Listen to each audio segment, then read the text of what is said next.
الحمدللہ رب العالمین والصلاة والسلام علی رسولہ الامین وعلی آلہ وصحبہ اجمعین وعلی من تبعہم بإحسان الی یوم الدین اما بعد فقد قال اللہ تعالی قرآن المجید اعوذ باللہ من الشیطان الرجیم بسم اللہ الرحمن الرحیم محمد رسول اللہ والذین معہ اشداء علی الکفار رحماء بینہم تراہم رکعا سجدا یبتغون فضلا من اللہ ورضوانا سیماہم فی وجوہہم من اثر السجود ذلک مثلہم فی التوراۃ صدق اللہ مولانا العظیم۔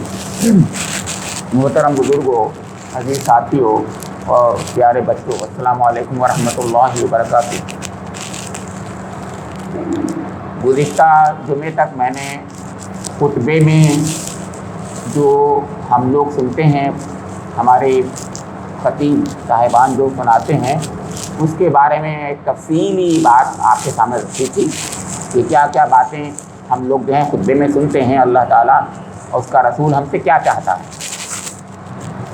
جی چاہا کہ اب خطبے کے ایک حصے کا جو پارٹ تھا وہ یہ تھا کہ حضور نبی اکرم نے اپنے صحابہ کرام کی جو مدح فرمائی ہے، اللہ تعالیٰ نے بھی اپنے محبوب کے ساتھیوں کی جو مدح فرمائی ہے، اور جس وجہ سے دنیا میں وہ ایسے ہی منتخب قدوسی ہیں جیسے حضور نبی اکرم منتخب کیے گئے ہیں اللہ تعالیٰ کی طرف سے، ایسے ہی ان کے صحابہ کرام بھی منتخب کیے ہوئے الگ سے خصوصی طور سے اللہ تعالیٰ نے ان کی الگ خوبی بنائی ہے، الگ امتیازی ہے ان کا۔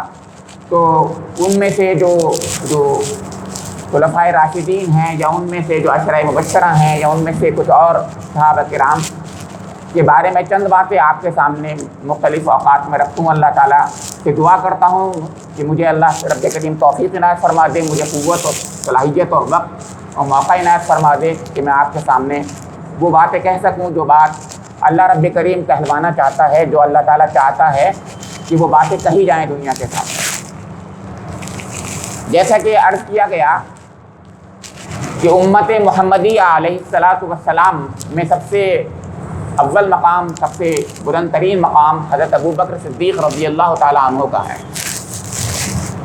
حضور نے فرمایا ہے ارحم امتی بامتی ابو بکر، جس کا ذکر ہے کہ سب سے زیادہ رحیم امت پر ابو بکر ہے۔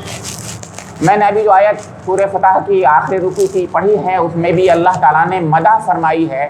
پہلے فرمایا ہے کہ حضور نبی اکرم محمد الرسول اللہ ہیں، محمد اللہ کے رسول ہیں، اور آپ کے ساتھی جو ہیں وہ ایسے ہیں اور ایسے ہیں، ایسے خوبی ہے بتائی، بیان فرمائی، اور یہ کہا کہ اس کی مثال توریت اور انجیل میں ہم نے دے دی ہے۔ سوچئے کہ اللہ تعالیٰ نے جن قدوسیوں کا، جو حضور کے ساتھیوں کا ذکر اپنی ان کتابوں میں کتب و سابقہ میں کر دیا، آپ کی بعثت سے ہزاروں سال پہلے کر دیا، تو ان کا مقام کیا ہوگا، ان کے لیے اللہ تعالیٰ نے کیا خاص بات رکھی ہوگی۔ کہ وہ ابھی جو آیت میں نے بتائی اس میں دو مثالیں تمثیلات دی ہیں کہ توریت میں ان کی ایک مثال ہے قدوسی والی کہ نماز اور روزے میں سجدے کے نشان سے وہ پہچانے جاتے ہیں خاص طور سے، اور نماز اور روزے میں بہت آگے بڑھنے والے ہیں، اور انجیل میں دوسری مثال فرمائی ہے درخت کی مثال۔ تو حضرت ابو بکر صدیق رضی اللہ تعالیٰ عنہ کی بہت سی امتیازات ہیں، بہت سی خوبیاں ہیں، تو ان میں سے چند باتیں آپ کے سامنے رکھنا چاہوں گا۔ پہلی بات یہ عرض کر دوں کہ آپ کا نام دو بتائے جاتے ہیں۔ ایک نام بتایا جاتا ہے کہ عبداللہ ہے، یہ عبداللہ زیادہ تر تفسیروں سے، زیادہ تر علماء کی جو ہمارے سامنے بحث آتی ہے وہ حضور نبی اکرم نے رکھا تھا، یہ بات آتی ہے سامنے۔ لیکن کچھ لوگ یہ کہتے ہیں کہ ان کے والد نے رکھا تھا، گھر والوں نے رکھا تھا، والدہ نے رکھا تھا۔ کچھ لوگ کہتے ہیں کہ ان کا نام عبد الکعبہ تھا، تو حضور نبی اکرم نے نام بدل کر عبداللہ کہا کہ نہیں تم عبداللہ ہو۔ تو بہرحال عبداللہ نام تھا حضرت ابو بکر کا، اور دو لقب تھے ان کے، ایک صدیق لقب تھا اور ایک عتیق لقب تھا آپ کا، دو لقب تھے۔ ایک صدیق لقب تھا، جیسے ہم جانتے ہیں ابو بکر صدیق کہتے ہیں ہم لوگ، صدیق لقب تھا آپ کا جو حضور نبی اکرم نے عنایت فرمایا. عتیق ایک لقب تھا جو کہ قریش نے ان کو عنایت فرمایا. قریش نے دیا تھا عتیق کا لقب. عتیق رانائی کے لیے آتا ہے. عتیق کے معنی پرانے کے بھی ہوتے ہیں، جو بھلائیوں میں بہت آگے ہو، پہلے سے یعنی پرانا ہو چکا، بھلائیاں کرنے میں پرانا ہو چکا ہو. تو قریش نے، ان کے خاندان والوں نے ان کو جو ہے عتیق کا لقب دیا تھا، اور ان کو سرداری ملی ہوئی تھی، سردار تھے وہ، اور ان کو خاص طور سے ایک ذمہ داری دی تھی، وہ یہ کہ جب قریش کسی کو پر تاوان ڈالتے تھے تو تاوان کی رقم وہ حضرت ابو بکر کے یہاں رکھی جاتی تھی امانت کے طور پر. وہ اس کو سنبھال کے رکھتے تھے اور یہ کہتے تھے کہ یہ بالکل سنبھال کے رکھیں گے، اس میں خیانت نہیں کریں گے. تو یہ ایک ان کے اندر ایک خاص ذمہ داری دی ہوئی تھی، اور اس پر ان کو جو ہے عتیق کہا گیا. رانا جمال حسن سے بھی عتیق بنا ہے، اور اس کے معنی جیسے میں نے بتایا کہ پرانے کے بھی ہوتے ہیں. اور آپ کی کنیت جو تھی وہ ابو بکر تھی. بکر جو کہتے ہیں ایک جوان اونٹ کو کہتے ہیں، یعنی گویا نیکیوں میں آپ بہت مستعد، ایک جوان اونٹ جیسے مستعد ہوتا ہے، نیکیاں کرنے میں بہت ہی مستعد تھے، سبقت کرنے میں آگے رہنے والے تھے. ابو بکر ان کو لقب دلا ہوا تھا. تو عبداللہ نام، عتیق اور صدیق دو لقب، اور کنیت ابو بکر. اس کنیت سے ہی مشہور ہو گئے. ابو بکر ہم جانتے ہیں کہ ابو بکر یا ابو بکر نام وغیرہ لوگ جو ہیں زیادہ نہیں جانتے، لیکن کنیت ہی کو سب جانتے ہیں، اس لیے کہ اس کنیت سے پکارے جاتے تھے. بکر کے باپ ہو گئے، یعنی جوان اونٹ کے باپ ہو گئے، جو اس میں رانائی ہوتی ہے، کام کرنے میں بہت مستعد ہوتا ہے، آگے بڑھتا رہتا ہے.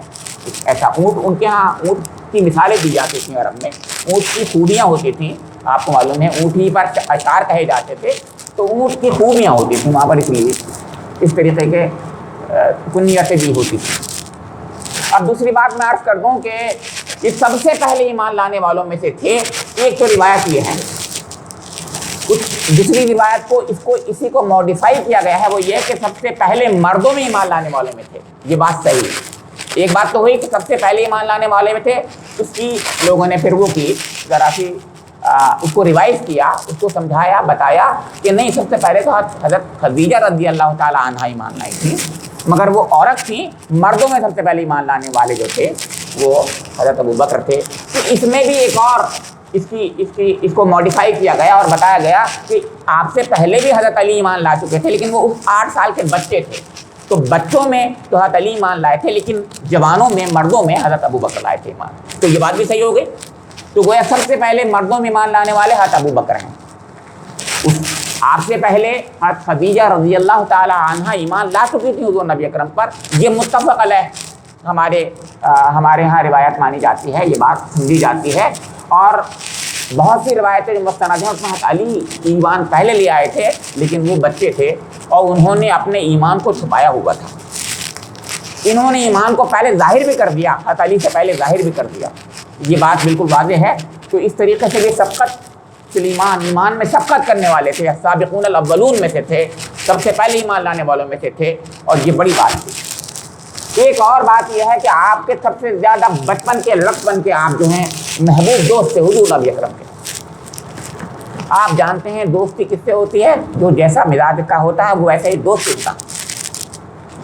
حضور نبی اکرم کے دوست تھے، تو حضور نبی اکرم جیسی خوبی والا دنیا میں کوئی ہو ہی نہیں سکتا تھا. تو سوچئے کہ آپ کا دوست بھی، اس کی بھی خوبیاں ایسی ہی ہوں گی، جبھی تو وہ دوست بنا. اور دوستی قائم رکھی اس نے. اور دوستی قائم نہیں رکھی. آپ حضور نبی اکرم کی بعثت کے بعد آپ کے وزیر رہے، نمبر 2 پہ آپ ہی تھے. آپ کی صاحبزادی سے حضور نبی اکرم نے شادی فرمائی، اور چہیتی بیوی جو تھیں حضرت عائشہ تھیں، جو حضرت ابو بکر کی صاحبزادی تھیں. اور آپ کے بعد پہلے خلیفہ جو ہوئے حضرت ابو بکر ہوئے. آپ ہماری امت کا اجماع سے ہوئے، امت نے اجماعی طور پر حضرت ابو بکر کو خلیفہ منتخب کر لیا. اس کا مطلب امت کی نظر میں آپ کا مقام وہی تھا. یہ بات اس میں دو رائے نہیں ہے، اس میں کوئی شک نہیں ہے کسی کو. اب میں عرض کر دوں کہ اور کچھ خوبیاں بھی بتائی گئی ہیں، بہت سی خوبیاں ہیں. میں 3 باتیں بتانا چاہوں گا. 3 باتیں یہ ہیں کہ حضور کی بعثت سے پہلے بھی آپ کے اندر 3 قسم کی خرابیاں جو دنیا میں عام طور سے کسی کے پاس ہوتی ہیں وہ نہیں تھی. نہ عقیدے کی خرابی تھی آپ کے اندر, آپ نے شرک کبھی نہیں کیا, بتوں کو نہیں پوجا کبھی, یہ تو نبیوں کے لیے آتا ہے آپ کو پتا ہے, لیکن ابو بکر نے بتوں کو نہیں پوجا. آپ نے شراب نہ پینے کا عہد کر لیا تھا آپ نے اپنے اس زمانے میں جب ہوش سنبھالا تھا, اور آپ مروت والے بہت زیادہ تھے, یعنی اخلاقی طور پر آپ کے اندر کوئی کمی نہیں تھی.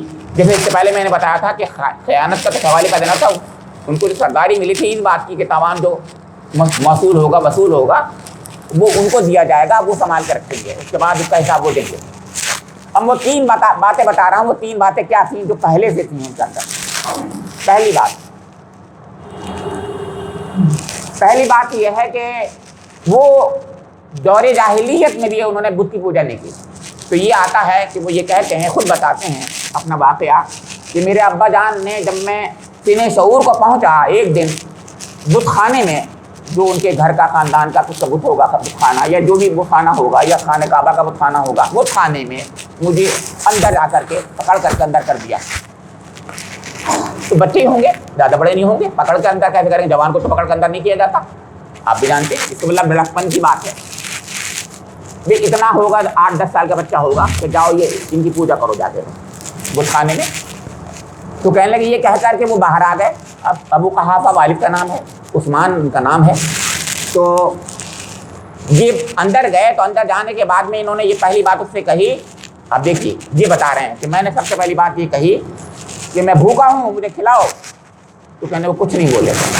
کہاں بولیں گے, بت کہاں بولتے ہیں آپ کو پتہ ہی ہے, کہ میں بھوکا ہوں مجھے کھلاؤ. تو کہنے کو کچھ نہیں بولے. اس کے بعد میں نے کہا میں ننگا ہوں مجھے پہناؤ. تو وہ کچھ نہیں بولے. تو کہا میں نے پتھر اٹھایا, ایک مار دیا, تو گر پڑے. اور اس کے بعد میں باہر آ جاؤں. اور اس دن سے دل میں یہ بات بیٹھ گئی, یہ کچھ نہیں ہے, نہ مجھے کھلا رہے ہیں نہ پلا رہے ہیں, نہ مجھے کچھ کہہ رہے ہیں, یعنی نہ میری حاجت روائی کر رہے ہیں, کچھ نہیں کر رہے ہیں, تو میرے لیے بیکار ہیں. یہ ہے اس کی بتائیے آپ, یہ اس وقت کی بات ہے جب کہ بالکل بچے تھے, یعنی جب ابا جان نے اندر کر دیا دھکا دے کر کے اندر جاؤ جا کر بتوں کو پوچھ لو. دوسرا واقعہ سناتا ہوں. دوسرا واقعہ یہ ہے کہ ایک بار انہوں نے دیکھا, وہ بھی بچپن نہ صحیح, بچپن سے کچھ اور زیادہ بڑے رہے ہوں گے, سینے شعور کو پہنچ گئے ہوں گے. انہوں نے دیکھا کہ ایک شرابی ہے, مدہوش ہے شراب کے نشے میں, بالکل مدہوش ہے, اس کو اپنا ہوش نہیں رہا, غلاظت کو ہاتھ میں لے رہا ہے اور لے کر کے قریب لے آتا ہے اس کو, اور بو آتی ہے ہٹا دیتا ہے. اتنی کراہت ان کو ہوئی دیکھ کر, اتنی کراہت ہوئی, انہوں نے عہد کر لیا آج سے شراب کبھی نہیں پیوں گا, اور کبھی شراب نہیں پی. یہ دوسری بات ہے جو میں نے بتائی آپ کو. اور تیسری بات سنیے, مربت کی ہے. وہ میں نے بتایا ایک عقیدے کی ہے بات, اور ایک جو ہے آپ کے معاشرتی خرابیوں کی ہے, اخلاقی معاشرتی خرابیوں کی. ایک اخلاقی خرابی کی سنیے گا, مربت. وہ مربت کا واقعہ یہ ہے کہ ایک ساتھی نے, ایک عرب نے ابو بکر سے کہا رضی اللہ تعالیٰ عنہ کہ مجھے تم سے کچھ کام ہے. ان کا ٹھیک ہے بتاؤ. ٹھیک ہے. تو کہنے کا تم وہاں راستے میں ملو. مل گئے. یہ کہنے لگے اب ہم وہاں جا کر کے فلاں کام کریں گے. ایک کوئی بات تھی, مسئلہ تھا. تو تم چلو اس راستے سے, تم اس راستے میں چلو, میں اس راستے سے چلوں گا. وہیں پہنچ جاتے ہیں. تو بولے تم اس راستے سے کیوں نہیں جا رہے, جبکہ راستہ چھوٹا تو یہ ہے جو تم مجھے بتا رہے ہو. ابو بکر نے فرمایا کہ مجھے تم اس راستے سے کیوں نہیں بتا رہے, تم دوسرے راستے سے جا رہے ہو, حالانکہ وہ راستہ لمبا ہے, اور مجھے تم چھوٹے راستے سے بتا رہے ہو جو چھوٹا ہے, لیکن تم کیوں ایسا کر رہے ہو. تو انہوں نے کہا کہ مجھے کچھ لوگوں کو دیکھ کے شرم آتی ہے. کچھ لوگ ایسے ہیں وہاں, ان کو دیکھ کے مجھے شرم آتی ہے. تو ابو بکر بولے رضی اللہ تعالیٰ عنہ, تمہیں جسے دیکھ کر شرم آتی ہے تو مجھے کیوں کہہ رہے ہو کہ میں اس راستے پہ چلوں. تو مجھے شرم نہیں آئی, تم اس غلط کام مجھ سے کہہ رہے ہو کہ میں غلط کام کروں. واللہ میں تمہارے ساتھ نہیں رہوں گا, نہیں جاؤں گا. یہ دیکھیے کیا ہے, کیا اخلاق ہے, کیا کردار ہے یہ زندگی. صرف 3 واقعات بتا رہا ہوں, صرف 3 واقعات بتائے کہ یہ آپ جو ہیں دور جاہلیت میں اتنے سچے پکے اچھے تھے, شریف تھے, حضور سے محبت کرنے والے تھے, ہم نوالا ہم پیالہ تھے, سب سے زیادہ محبوب حضور کو تھے آپ, اور حضور آپ کو تھے. سمجھے آپ. اب سنیے کہ اللہ تعالیٰ نے ان کو بشارتیں دی تھیں, جیسے حضور نبی اکرم کو نبوت کی بشارت دی تھی, ایسی وزارت کی بشارت اللہ تعالیٰ نے ان کو دے دی تھی کہ آپ ایک نبی مبعوث ہونے والا ہے, اس کے وزیر ہوں گے. سوچ رہے ہیں, ایک بار نہیں کئی بار ایک خواب دیکھا انہوں نے, ایک خواب دیکھا. اس خواب کو انہوں نے یمن کے ایک بڑے بہت بڑے راہب کو سنایا. تو انہوں نے کہا تم کہاں سے آئے؟ مکہ سے. اچھا تم کیا ہو؟ ہاں تمہارا قبیلہ؟ کہنے قریش. کہ تم اور تمہارے خاندان کے بنو تیمی تھے. تو کہنے کا اچھا ٹھیک ہے. تو کہنے کہ دیکھو تمہارے ہاں یہ تم نے اگر خواب دیکھا ہے, یہ تم نے خواب دیکھا ہے اگر, تو ایک نبی مبعوث ہونے والا ہے تمہارے یہاں اور تم اس کے وزیر ہو گے اور اس کی زندگی میں وزیر ہو گے اور اس کے بعد میں وصال کے بعد میں موت کے بعد میں تم اس کے خلیفہ ہو گے. حدیث سمجھے کیا مطلب؟ یہ کیا کہتے ہیں میں نے پہلی بار سنا رسول کیا ہوتا ہے, میں تو جانتا ہی نہیں تھا رسول کیا ہوتا ہے, یہ کیا چیز ہوتی ہے. یہ ایک بار واقعہ دیکھا. اس کے بعد یہ حضور نبی اکرم محمد مصطفیٰ صلی اللہ علیہ وسلم کے ساتھ میں, جب کہ آپ کو معلوم ہوگا حضور ایک سفر میں حضرت ابو طالب رضی اللہ نے, حضرت ابو طالب نے جو ہے سفر کیا تھا, اس میں حضور کو بھی لے گئے تھے ساتھ میں. یہ شام کا ملک شام کا سفر کیا تھا. وہاں بحیرہ راہب سے ملاقات ہوئی تھی. حضور کی بھی ہو گئی تھی آپ کو پتا ہے, اور حضرت ابو بکر کی بھی ہو گئی. حضرت ابو بکر کو دیکھ کر کہنے لگے تم یہاں آؤ, ادھر آؤ. جسے حضور کو دیکھ کر کہا تھا, اور بات آپ کو معلوم ہے وہ بات الگ بات ہے, آپ کو پتا ہے حضور کے بارے میں کہ آپ کون ہے سب باتیں پوچھی تھیں, اور یہ کہا تمہیں اللہ تعالیٰ نبی بنائے گا. ایسے ہی حضرت ابو بکر کو بلا لیا. کہنے لگے تم کہاں سے آئے؟ مکے سے. کہنے لگے تم کون سا قبیلے کو ہو؟ انہوں نے قریش سے. انہوں نے کون سے خاندان سے؟ مسلم کے. کہنے لگے انہوں نے کہا کہ شاید اس میں بھی واقعہ یہی ایسا آیا کہ انہوں نے خواب کا ذکر کیا تھا حضرت ابو بکر نے کہ مجھے خواب نظر آیا ہے. تو انہوں نے کہا اگر تم نے خواب دیکھا تو پھر وہی بات کہی جو میں نے بتایا. تو دو بڑے بڑے راہبوں نے انہیں باقاعدہ تصدیق کی کہ تم جو ہو ایک نبی مبعوث ہونے والا ہے, اس کے ساتھی بنو گے اور اس کے بعد میں تم اس کے خلیفہ بنو گے. یہ غور کیجیے آپ, یہ بشارتیں ہیں. ایک بار کا واقعہ میں اس میں بھی تیسرا واقعہ سنا دیتا ہوں. کہنے ایک بار میں جنگل میں بیٹھا ہوا تھا, بالکل ایک دم لیٹا ہوا تھا, کہ ایک دم درختوں کی شاخیں ایک دم میرے پاس نیچے کو آ گئی. درختوں کی شاخیں نیچے کو آ گئی. درخت کی شاخ جس میں سے نیچے لیٹے ہوئے تھے, آواز آئی اس میں سے کہ ابو بکر ایک نبی مبعوث ہو رہا ہے, ہونے والا ہے, تم ان پر ایمان لے آنا. یعنی کون؟ کہنے کہ محمد میرے محبوب, محمد میرے محبوب. جی آواز آئی. کہنے کہ میں نے دل میں سوچ لیا کہ اچھا میں تو کروں گا. تو میں چند باتیں آپ کے سامنے رکھا ہوں, اور باتیں انشاءاللہ آئیں گی. وقت ختم ہو رہا ہے. اللہ رب کریم کی میری دعا ہے کہ میں بس آپ کے سامنے یہ رکھنا چاہتا ہوں کہ اللہ تعالیٰ جن کو منتخب کرتا ہے ان کے ساتھیوں کو بھی منتخب کرتا ہے, اور ہمیں بھی ذرہ برابر امت میں رہنے کی وجہ سے منتخب تو کیا ہی ہے کہ امت میں ہمیں, تو ہمیں بھی اللہ تعالیٰ کچھ نہ کچھ تو نوازے گا. آپ دعا کریں, میں دعا کروں کہ اللہ تعالیٰ ہمیں اپنی نوازش کا وہ ذرہ عنایت فرما دے جو حضور کے صدقے, حضور کی امت میں ہونے کے صدقے ہمیں مل سکتا ہے, اور ہماری بخشش فرما دے, حضور نبی اکرم کی سفارش نصیب فرما دے. اللہ تعالیٰ دنیا میں بھی کامیابی نصیب فرما دے اور آخرت میں بھی. ربنا تقبل منا انک انت السمیع العلیم وتب علینا انک انت التواب الرحیم.